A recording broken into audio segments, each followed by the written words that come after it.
Hello दोस्तों, कैसे हो? आपका स्वागत है त्रिपान स्टडी सेंटर में। आज जो हम करने जा रहे हैं क्लास 9 का जो है सामाजिक विज्ञान का जो है हिस्ट्री का चैप्टर नंबर 5, जिसमें आज हम करेंगे pastoralist in the modern world, यानी आधुनिक विश्व में चरवाहे। यानी जो है देखा जाए तो सोशल स्टडी का जो है चैप्टर है बहुत काफ़ी महत्वपूर्ण है। और इसमें जो है 8 क्वेश्चन जो है त्रिपान स्टडी सेंटर ने सिलेक्ट किया है, जो काफ़ी महत्वपूर्ण है, जिसको आपको समझना चाहिए और ये काफ़ी एग्जाम व्यू से महत्वपूर्ण रहेगा। ठीक है, तो इसके लिए जो है आपको अच्छे समझने की ज़रूरत है, उसको नोट डाउन करने की आवश्यकता है और उसको एग्ज़ाम की तैयारी में जुटने की ज़रूरत है। तो यहाँ पर जो हमारा क्वेश्चन आया है अगला, वो बहुत काफ़ी महत्वपूर्ण है। देखते हैं हमारा अगला क्वेश्चन क्या है। The fifth question here is the most important. Why did the colonial government in India pass the Criminal is a Tribe Act? There is a most important question. Why did the colonial government in India pass the Criminal Tribes Act? There is a very important question. Their answer here in 1871. There is a passed of this Criminal Act of 1871. The act passed here 1871. The colonial government passed the Criminal Tribe Act. The first point is most important. The colonial government want to rule over to the settled population. That is the main aim of the colonial government. There is want to be ruled over to settled population, and such a population was easy to identify and control. There is a pass of the act because there is a identify and control for the population. And second here, those who were settled were see to the peaceable and low abidings, and those who were nomadics were considered to be criminals. Okay, there is who were nomadics were considered to be criminals. And the most important here, population for the identify and control. And third point here, by this is act, mainly communities of craftsmen, traders and pastoralists were classified as a criminal tribes. Okay, by their act many community of craftsmen and traders and pastoralists were classified as a criminal tribes.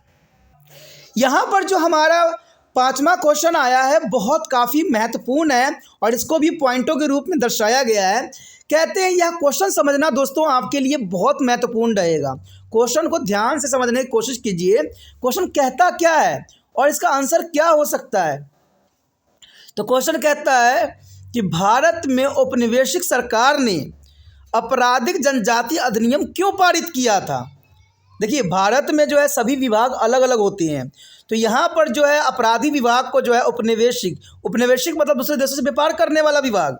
समझ रहे हैं ना बात को? क्या question पूछा गया है कि भारत में औपनिवेशिक सरकार ने, यानी जो दूसरे देशों से व्यापार करते हैं, उपनिवेश सरकार ने आपराधिक जनजाति अधिनियम क्यों पारित किया गया, यानी जो जनजाति लोग हैं उनके लिए अपराधी जनजाति अधिनियम क्यों पारित किया।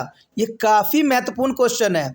तो देखा जाए तो इसको पास किया गया था 1871 ईस्वी में, यानी 1871 ईस्वी में। और ये आपको बता दूं कि ये इस समय 1871 ईस्वी में यहाँ पर अंग्रेज़ों का राज हुआ करता था। ठीक है, यानी ये अधिनियम जो था अंग्रेज़ों के समय पास किया गया था, यानी 1871 में उपनिवेश सरकार ने अपराधी जनजाति अधिनियम पारित किया गया था। ठीक है, और पहले पॉइंट यहाँ बताता है कि किस लिए यह अधिनियम पारित किया गया था।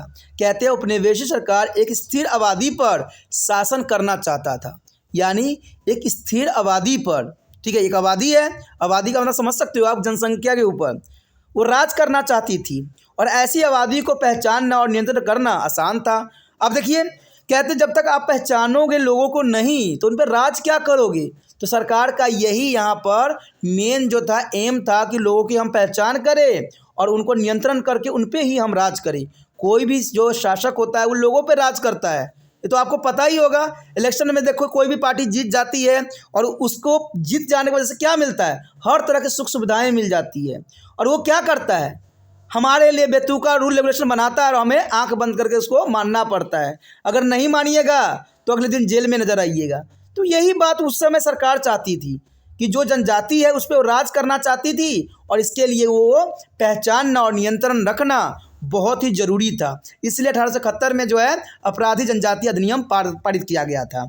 दूसरी पॉइंट की हम यहाँ बात करें तो ये साफ हो जाता है कि जो लोग बसे हुए थे, यानी बसे हुए लोग का मतलब होता है जो पहले ही वहाँ पर रह रहे थे, यानी पहले से ही वो लोग वहाँ पर रह रहे थे, उन्हें शांतिपूर्ण और कानून का पालन करने वाले के रूप में देखा गया कि वो लोग बहुत शांति जो है प्रिय थे और कानून का पालन भी कर रहे थे बखूबी। और वो जो खनावदोष थे उन्हें अपराधी माना गया था, और जो खनावदोष होते हैं जो घूम घूम के अपना जीवन यापन कर रहे थे उनको अपराधी माना गया। यानी जो लोग वहाँ बस गए थे, रह रहे थे, उनको नहीं कुछ कहा गया, वो बहुत ही शांतिपूर्ण जीवन व्यतीत करते थे।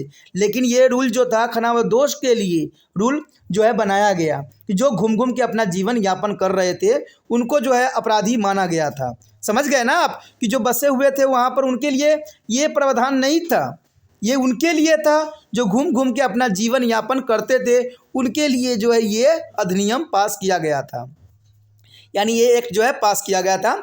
अगर हम तीसरी पॉइंट की बात करें तो कहते हैं इस अधिनियम द्वारा शिल्पकारों, व्यापारियों और चरवाहों में कई समुदायों को जो है आपराधिक जनजाति के रूप में वर्गीकृत किया गया था। अब देखिए काफ़ी महत्वपूर्ण आ गया ना कि अपराधी वर्ग किनको माना गया था। इस अधिनियम के अंतर्गत अपराधी माना गया था शिल्पकारों को, व्यापारियों को और चरवाहों को, यानी क्राफ्ट पर्सन का, ट्रेड को, और जो है हमारा नवोदय से जो है इन लोगों को माना गया था, समुदाय को। तो ये काफ़ी महत्वपूर्ण आपके लिए रहता है, क्योंकि आपको पता है कि शिल्पकार जो होते थे यानी जो क्राफ्ट मैन होते थे वो घूमते थे, यहाँ से वहाँ दूसरे देशों में जाते थे और आपराधिक गतिविधियों को जो है वो लोग अंजाम देते थे। उसी तरह व्यापारी भी जो होते थे दूसरे देश में व्यापार करते थे और व्यापार के रूप में जो है वो अपराध किया करते थे। आपको पता ही होगा कि आपने फिल्मों में भी देखा होगा कि विदेशों से सोना मंगवाना, ये मंगवाना, ये सब व्यापार के अंतर्गत ही आता है। तो इसलिए सरकार जो थी इन पर निगरानी रखना चाहती थी, इनको जो है अपने कंट्रोल में करना चाहती थी और इन पर राज करना चाहती थी। इसलिए जो है इन्होंने इन जनजातियों के लिए जो है 1871 ईस्वी में जो है अपराधी जनजाति अधिनियम को पारित किया था। तो आपको समझ में आ गया होगा क्वेश्चन अच्छे से। मैंने हर संभव कोशिश किया कि आपको समझ में आ जाए।